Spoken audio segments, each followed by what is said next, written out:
আসসালামু আলাইকুম, happy life page এবং চ্যানেলে আপনাদের সবাইকে স্বাগতম। কেমন আছেন সবাই? বেশি দিন হয় নাই আমি আমার পেজটাতে রেগুলার ভিডিও আপলোড করার চেষ্টা করতেছি, যদিও একটু এদিক সেদিক হয়ে যায়, 2টা রিলের বেশি দিতে পারি না। তারপরেও দেখতেছি যে মোটামুটি ভালোই ভিউ হইতেছে আগের তুলনায়। আর একটু টাইম মেনটেন করে কাজ করতে পারলে মনে হয় বেশি দিন লাগবে না ভিডিও ভাইরাল হতে। আরে ভাই, ভিডিও ভাইরাল দিয়ে কি করব? দেশের যা অবস্থা শুনতেছি, দেশে কারেন্ট থাকবো না, মানুষ খাইতে পারবো না, গ্যাস থাকবো না। আমরা তো গ্রামে থাকি, গ্যাস না থাকলে কোনো সমস্যা নাই, লাকড়ি চুলায় রান্না চালাই নিব। যদিও বেশিরভাগ রান্না এখন কারেন্টেই করা হয়, কারেন্টে না হয় করলাম না। আমার একজনের করার না করাতে যদিও কোনো কিছুই হবে না। দেশে যদি জ্বালানি সংকট হয় আর কারেন্ট যদি না থাকে, তাইলে তো মোবাইলও বন্ধ হয়ে যাইব। মানুষ কেমনে ভিডিও দেখবো? খাইয়াই নাকি মানুষ বাঁচতে পারবো না, তখন কি আর মোবাইলের খবর থাকবো? বসে বসে ভাবি যে এত কষ্ট করে ভিডিও বানায় কি করবো যদি কিছুদিন পর কারেন্টই না থাকে। যাই হোক, ওই বিষয়ে আর যাবো না। ওই বিষয়ে চিন্তা করলে অনেক কষ্ট লাগে। আল্লাহ পাকে জানে কি হয় দেশে। আল্লাহ পাক যেন সবারই ভালো করেন। যাই হোক, ভিডিও রিলেটেড কথায় আসি।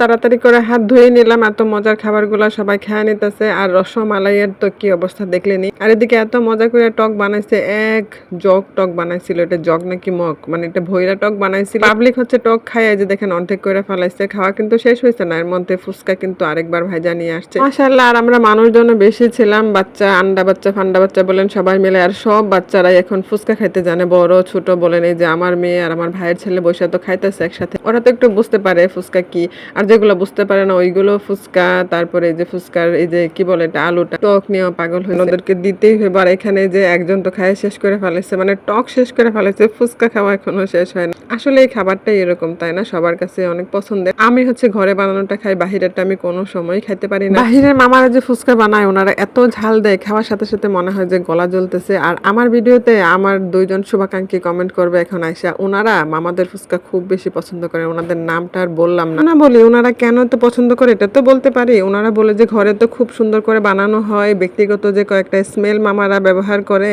তো এটা ব্যবহার করা হয় না, এজন্য নাকি ওনাদের কাছে ঘরটা বেশি ভালো লাগে না। হোক আপু, আপনারা যদি ভিডিওটা দেখে থাকেন অবশ্যই কমেন্ট করবেন। সবাই ভালো থাকবেন, আমাদের জন্য দোয়া করবেন। আল্লাহ হাফেজ।